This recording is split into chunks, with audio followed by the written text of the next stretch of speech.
ಆಮೇಲೆ ಮತ್ತೊಂದು ವಿಚಾರ ಏನು ಅಂದರೆ, ಒಂದು ವಿಷಯ ಕಗ್ಗಂಟಾಗಿ ಉಳಿದಿರತಕ್ಕಂಥದ್ದು ಈ ಪದೋನ್ನತಿ. ಇವಾಗ ನಮಗೆ ಏನು ಪ್ರಮೋಷನ್ ಇದೆಯಲ್ಲ, SE ಟು ಚೀಫು ಪ್ರಮೋಷನ್ ಆಗಿದೆ, EE ಟು SEನೂ ಆಗಿದೆ, AW ಟು Eನೂ ಆಗಿದೆ. ಅದು ಈಗ ಇನ್ನಷ್ಟು CR ಕರೆದಿದ್ದಾರೆ, ಅದು ಫೈನಲ್ ಇದ್ರಾಗೈತೆ, ಅದು ಆಗುತ್ತೆ. ಪ್ರಾಬ್ಲಮ್ ಇರ್ತಕ್ಕಂಥದ್ದು AE ಟು AW. ಇಲ್ಲಿರ್ತಕ್ಕಂಥ ಕೇಸ್ಗಳನ್ನೆಲ್ಲ ಕ್ರೋನಾಲಜಿಕಲ್ ಆರ್ಡರ್ ಮಾಡಿಬಿಟ್ಟಿದ್ದೀನಿ ನಾನೆಲ್ಲ ಸ್ಟಡಿ ಮಾಡಿ, ಯಾರ್ಯಾರು ಏನೇನು ಪಿಟಿಷನ್ ಹಾಕಿದ್ರೆ, ಏನೇನು ಎಲ್ಲ ವಿಚಾರನೂ, ಪ್ರೇಯರ್ ಏನಿದೆ, ಯಾವ ಥರ ಹೋಗಿದೆ, ಸೀನಿಯಾರಿಟಿಗೆ ಏನಾದ್ರು ಎಲ್ಲ ಸ್ಟಡಿ ಮಾಡ್ಕೊಂಡಿದ್ದೀವಿ.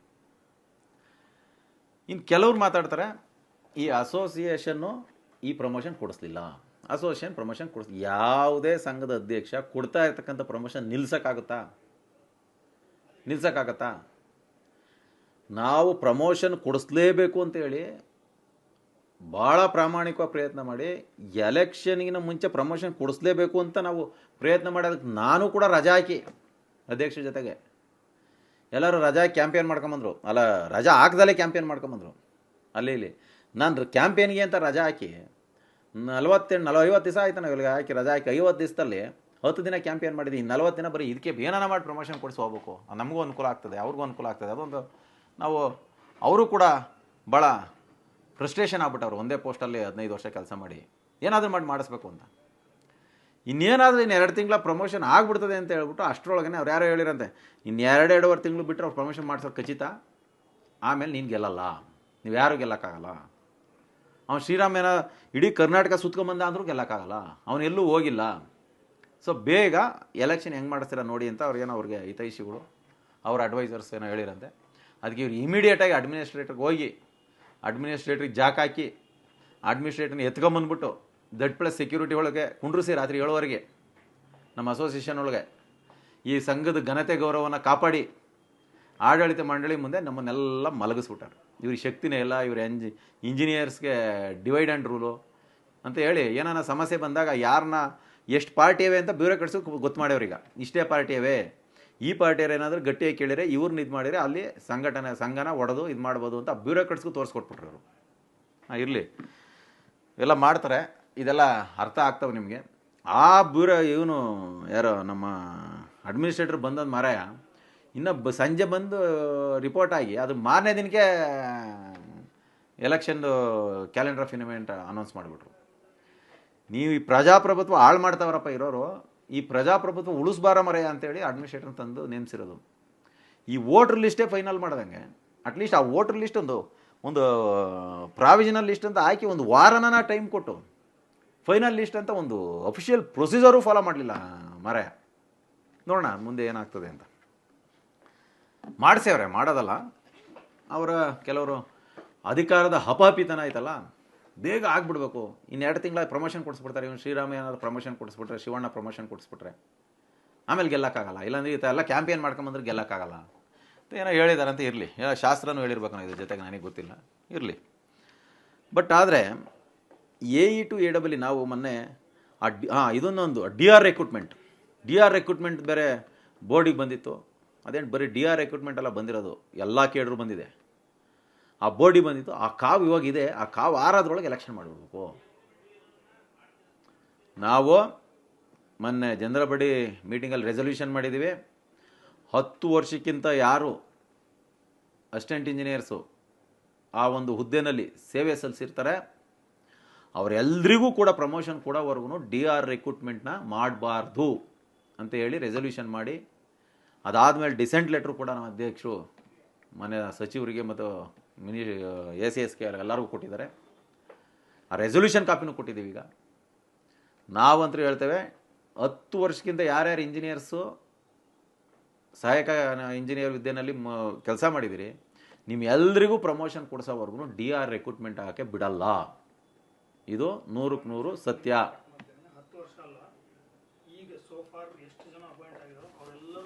ಅಲ್ಲ, ಕನಿಷ್ಠ 10 ವರ್ಷ ಅದನ್ನ ಹೇಳ್ತೀನಿ, ಮುಂದಕ್ಕೆ ಹೋಗಲಿ. ಮಾಡಿರ್ತಕ್ಕಂಥವ್ರಿಗೆ ಬಿಡಲ್ಲ, ಯಾವುದೇ ಕಾರಣದಿಂದ DR ರೆಕ್ರೂಟ್ಮೆಂಟ್ ಹಾಕಿ ಬಿಡಲ್ಲ. ಯಾವ ರೀತಿ ಇವಾಗ ಎಲ್ರಿಗೂ ಪ್ರಮೋಷನ್ ಕೊಡಿಸ್ತೀವಿ, ಯಾವ ರೀತಿ ಕೊಡ್ತೀರಪ್ಪ ಅಂದ್ರೆ ಉತ್ತರ ಇಲ್ಲ.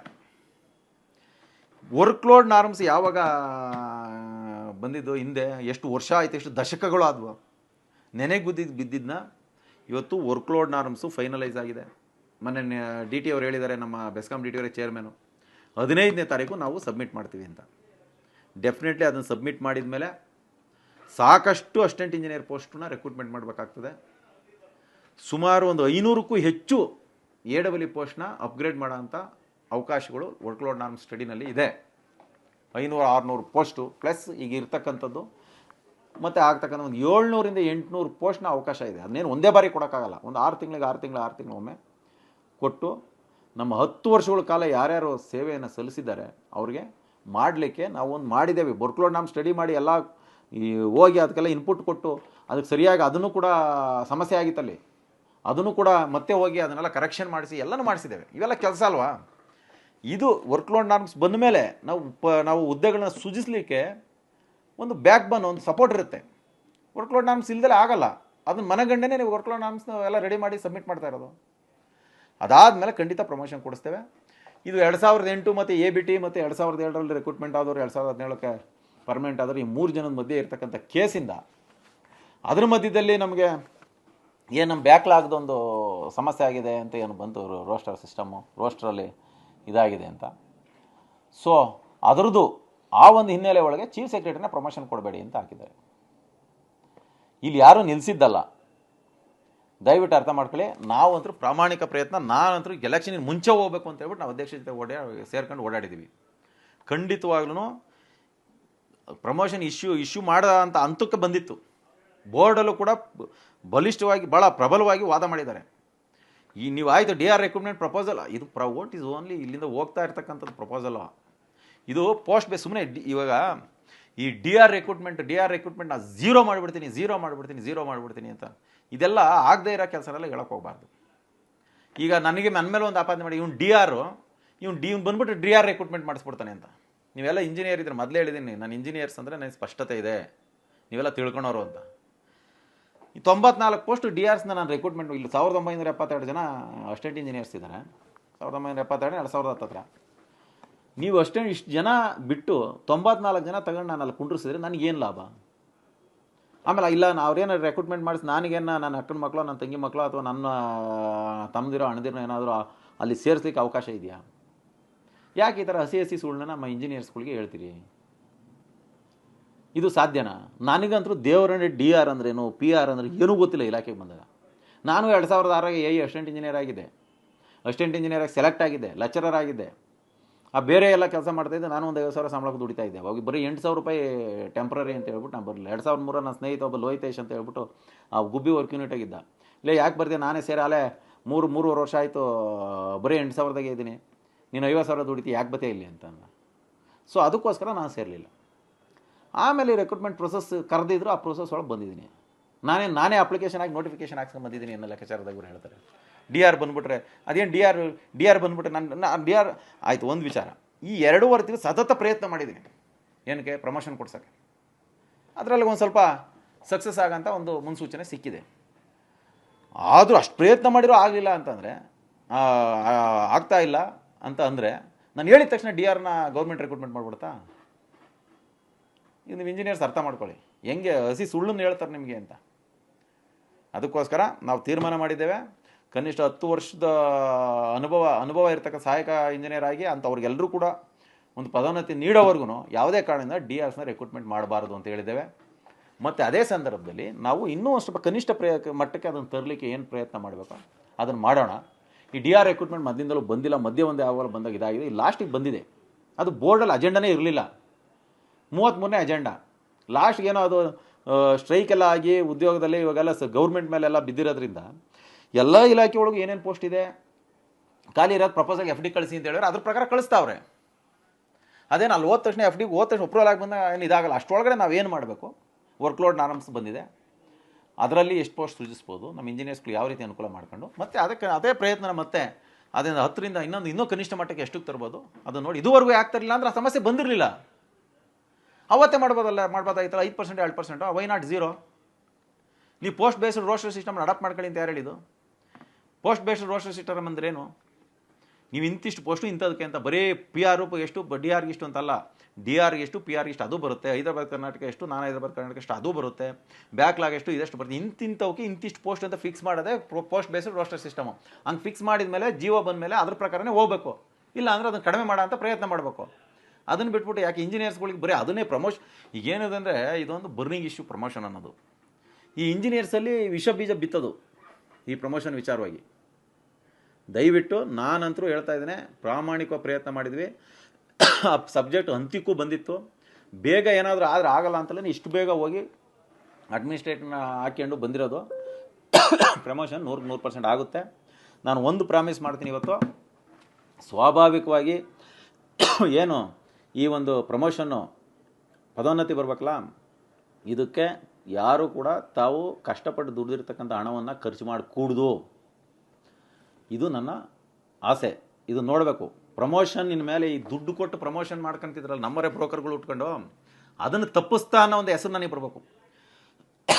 ಈ ಶ್ರೀರಾಮು ಅಂತ ಪ್ರೆಸಿಡೆಂಟ್ ಆಗಿದ್ದ, ಸಾಮಾನ್ಯವಾಗಿ ಸಿಗೋಂಥ ಸವಲತ್ತಿಗೆ ದುಡ್ಡಿಲ್ದಂಗೆ ನಮಗೆಲ್ಲ ಒಂದು ಮುಕ್ತಿ ತೋರಿಸಿನಪ್ಪ ಅನ್ನೋದು ಹೆಸರು ಬರಬೇಕು ಅನ್ನೋದು ನನಗೂ ಆಸೆ ಇದೆ. ಇದು ಖಂಡಿತ ಫುಲ್ ಸ್ಟಾಪ್ ಇಡ್ತಾನೆ, ಖಂಡಿತ ಇದು ವಿರಾಮ ಇಟ್ಟೇ ಇಡ್ತಾನೆ. ಎಂಥದೇ ಸಂದರ್ಭ ಬಂದರೂ ಪ್ರಮೋಷನ್ಗೆ ಯಾರೂ ದುಡ್ಡು ಕೊಡ್ಕೂಡ್ದು. ಇದನ್ನು ಖಂಡಿತ ಮಾಡಿಸ್ತೇನೆ. ನಿಮ್ಮ ಹಾರ್ಡ್ ಅಂಡ್ ಮರಿನ ಯಾರು ಪ್ರಮೋಷನ್ ಹೆಸರಿನೊಳಗೆ ದುರೋಡೆ ಹೊರಿಬಾರ್ದು. ಇದು ನನ್ನ ಸಂಕಲ್ಪ. ಇವತ್ತು ಖಂಡಿತವಾಗಲೂ ಮಾಡಿಸ್ತೇನೆ. ಯಾರೂ ತಲೆ ಕೆಡಿಸ್ಕೊಳಂಗಿಲ್ಲ. ನಾವು ಒಂದು ಹಂತಕ್ಕೆ ತಂದಿದ್ದೇವೆ ಈ ಪ್ರಮೋಷನ್ ವಿಚಾರನ. ಚುನಾವಣೆ ಹೋಗೋದಕ್ಕೆ ಮುಂಚೆನೇ ಮಾಡ್ತೀವಿ ಅಂತ ಘೋಷಣೆ ಮಾಡ್ಕೊಂಡು ಓಡಾಡಿವಿ. ಆತರದಿಂದ ಇದಕ್ಕೋಸ್ಕರನೇ ಚುನಾವಣೆ ಮಾಡಿಸಿದ್ದೀವಿ. ದಯವಿಟ್ಟು ಅರ್ಥ ಮಾಡ್ಕೊಳ್ಳಿ.